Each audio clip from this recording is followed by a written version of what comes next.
Minority నాయకుడు Moinuddin Nellore YSRCP party కార్యాలయంలో విలేకరుల సమావేశం నిర్వహించారు. ఈ సందర్భంగా మాట్లాడుతూ, కొంతమంది పనిగట్టుకుని ఉద్దేశపూర్వకంగా మాజీ ఎంపీ ఆదాల ప్రభాకర్ రెడ్డిపై అనుచిత ఆరోపణలు చేస్తున్నారని, ప్రజలకు వాస్తవాలు తెలియపరచడం కోసం ఈ సమావేశం ఏర్పాటు చేశామన్నారు. నెల్లూరు అభివృద్ధి కోసం నిధులు తెచ్చిన వ్యక్తి ఆదాల ప్రభాకర్ రెడ్డి అని తెలిపారు. మైనారిటీ నాయకులు ఈద్గా ప్రహరీ గోడ నిర్మాణం కోసం ఆదాల ప్రభాకర్ రెడ్డి దగ్గరకు వస్తే తన సొంత నగదు 5 లక్షల రూపాయలు ఇవ్వడం వాస్తవం కాదా అని వెల్లడించారు.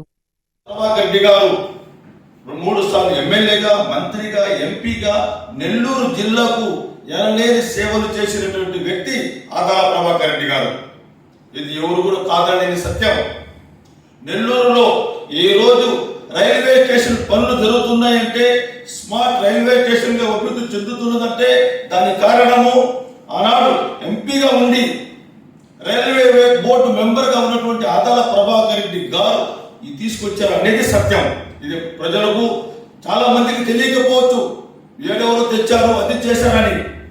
ఈ రోజు నెల్లూరు జిల్లాలో, నెల్లూరు రూరల్లో కానీ, నెల్లూరు సిటీలో కానీ ఎక్కడైనా కూడా ఈ ఫ్లైఓవర్ వచ్చాయంటే దానికి కారణము ఒకే ఒక వ్యక్తి, గౌరవనీయులు మాజీ మంత్రి వర్యుడు ఆదాల ప్రభాకర్ రెడ్డి గారు. ఇది కాదనలేని సత్యం. సోదరులారా, మీ అందరికీ తెలుసు, మీడియా మిత్రులకు, ఖాదర్ నవాజ్ ఖాన్ పేటలో ఈద్గా విషయంలో జరిగిన విషయం అందరికీ తెలుసు. రంజాన్ నెలలో అక్కడ నమాజ్ చేసుకునే సమయంలో రెవెన్యూ అధికారులు, పోలీసులు వచ్చి ఇది ప్రభుత్వ స్థలము, ఇక్కడ పెట్రోల్ పంప్ కొడుతున్నాము అని చెప్పి వాళ్ళకి డిస్టర్బ్ చేయడం జరిగింది. ఆ సమయంలో అక్కడ ప్రాంత ప్రజలు, ముస్లిం మైనారిటీలు ఆదాల ప్రభాకర్ రెడ్డి గారి దగ్గరకు వచ్చి, సార్ మాకు విధంగా జరుగుతుంది, మేము ఎన్నో సంవత్సరాలు అక్కడ నమాజ్ చదువుకుంటున్నాము, ఈ రోజు వచ్చి మమ్మల్ని అక్కడి నుంచి లేపేసి పెట్రోల్ పంప్ స్థలం అంటున్నారని. అప్పుడు వెంటనే కలుగు చేసుకుని ఎంపీగా ఉన్నటువంటి ఆదాల ప్రభాకర్ రెడ్డి గారు కలెక్టర్ గారికి, ఎస్పీ గారికి, ఐజీ గారికి, అది కూడా రాత్రి 10:30 సమయంలో ఫోన్లు చేసి రికార్డెడ్ గా స్టేట్మెంట్ ఇచ్చి, రికార్డెడ్ గా రాతపూర్వకంగా ఒక లెటర్ ఇచ్చి, అయ్యా ఆ స్థలము ముస్లింలకు కేటాయించండి, వాళ్ళు ఎన్నో సంవత్సరాలు నమాజ్ చదువుకుంటున్నారు అని చెప్పి ఆపారు. ఆ సమయంలో ఎంతో మంది రెవెన్యూ అధికారులపైకి దాడికి వెళితే వాళ్ళ మీద కేసులు కూడా లేకుండా చేసి, కేసులు రాయకుండా, ఎఫ్ఐఆర్ చేయకుండా, నమోదు చేయకుండా చేసినటువంటి వ్యక్తి ఆదాల ప్రభాకర్ రెడ్డి గారు. ఇది కాదనలేని సత్యం. ఈరోజు మేము గుడ్డ కాల్చి పారేస్తాము, ఏదేదో మాట్లాడతామంటే కుదరదు. ప్రజలు చూస్తున్నారు. ఈరోజు ప్రభుత్వం ఎవరుతుంది? ఈరోజు కొత్తగా వచ్చి తహసీల్దార్కు మేము ఇచ్చాము, తహసీల్దార్ వచ్చి మాకు నోటీస్ ఇచ్చారు అంటుంటే నమ్మేదానికి ఎవరు ఉన్నారా? ప్రభుత్వం ఎవరిది? ఇక్కడ ఎమ్మెల్యే ఎవరు? ఎమ్మెల్యేకి తెలియకుండా ఏ విషయమైనా జరుగుతుందా? ఎమ్మెల్యే అంటే అందరికీ మాకు గౌరవమే. కొట్టరెడ్డి సీతారెడ్డి గారు అంటే మాకు గౌరవం, మాకు ఎమ్మెల్యే అయినా. ఇప్పుడు ఒక కేవలం టీడీపీ వాళ్ళకి ఎమ్మెల్యే కాదు, మాకు ఎమ్మెల్యే. ఈ రూరల్ నియోజకవర్గానికి ఎమ్మెల్యే. రూరల్ నియోజకవర్గం ఏమి జరిగినా కూడా ఎమ్మెల్యే గారికి జరగకుండా తెలియకుండా జరుగుతుందా? మొదటి ప్రశ్న. నెక్స్ట్ ఒక చిన్న ప్రశ్న వేస్తున్నా నేను. ఆదాల ప్రభాకర్ రెడ్డి గారు మాజీ మంత్రి వర్యులు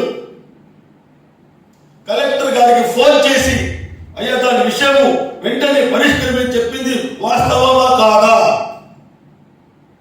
ఐజీ గారికి 10:30 గంటల సమయంలో ఫోన్ చేసి వెంటనే ఆ సమస్య పైన స్పందించమని చెప్పింది వాస్తవమా కాదా? ఎస్పీ గారికి ఫోన్ చేసి వెంటనే ఆ సమస్య మీద చర్యలు తీసుకోవాలని చెప్పింది వాస్తవమా కాదా?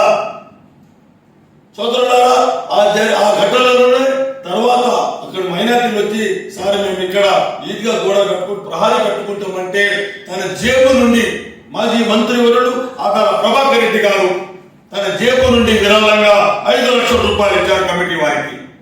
ఈ విషయాలు తెలియదా?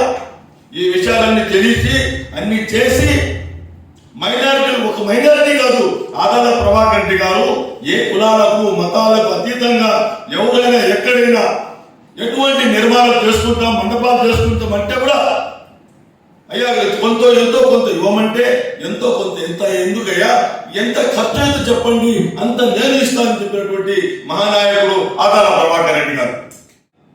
ఒక గౌరవమైన వ్యక్తి, పెద్ద వయసు గల వ్యక్తి.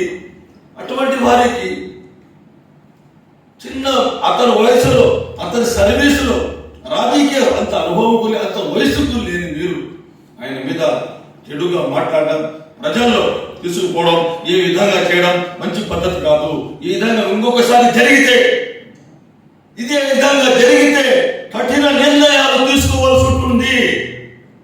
కఠిన నిర్ణయాలు తీసుకోవాల్సి ఉంటుంది. ఇక్కడ ఎవరు ఇది కాదు, ప్రభుత్వాలు మారినాయి, రాజకీయాలు శాశ్వతం కాదు. ఈరోజు ఒక పార్టీ, రేపు ఇంకొక పార్టీలు ఉండొచ్చు, అందరి ఏకం కావచ్చు. అక్కడ దెబ్బతినేది ఇటువంటి మాటలు చెప్పిన వారే. ఇప్పుడు కళ్ళతో మేము చూస్తున్నాం ఏమి జరిగిందో, ఇప్పుడు జరుగుతుంది, ఏం జరిగిందో. కాబట్టి దయచేసి ఆదాల ప్రభాకర్ గారి చులకనగా మాట్లాడడం, మీ దగ్గర అన్యాయం మేము జరుగుంటే రాండి మాట్లాడండి, మాకు ఈ అన్యాయం జరిగింది, దీనికోసం మేము పోరాటం చేస్తున్నాం అని చెప్పండి. అవన్నీ వదిలేసి ఆదాల కడుపుడు అది చేస్తాం, చేతి చేస్తాం, చేస్తోలు చేస్తాం, అది చేస్తాం, ఎందైనా మాట్లాడాలి. ఉలిపి కట్టకి ఎందుకు ఊర్లో పెత్తనమా? ఉలిపి కట్టకి అవసరమా ఊర్లో పెత్తనము? ఇంకొకసారి దయచేసి ఏ ఒక్కరు కూడా, ఏ నాయకుడు కూడా వ్యక్తిగతంగా ఎవరిని ద్వేషించవద్దు, దూషించవద్దు అని మీ అందరికీ చేతులెత్తి నమస్కరిస్తున్నాను. ఈ రోజు రూరల్ ఎమ్మెల్యే గారికి కూడా నేను విన్నవించుకుంటున్నాను. దయచేసి ఈ నాయకులతో మాట్లాడేవారు మీ దగ్గర రాజకీయ లబ్ధి పొందాలని, మీకోసం మీ దగ్గర ఏదో ఆశించే వాళ్ళు ఈ విధంగా మాట్లాడుతున్నారు. కాబట్టి వారందరినీ కట్టడి చేయాల్సిన బాధ్యత కూడా మన రూరల్ ఎమ్మెల్యే కోటమిరెడ్డి శ్రీధర్ గారికి ఉన్నదని మనం విన్నవించుకుంటూ సెలవు చేసుకుంటున్నాను. జై హింద్, జై జగన్, జై ఆదాల్.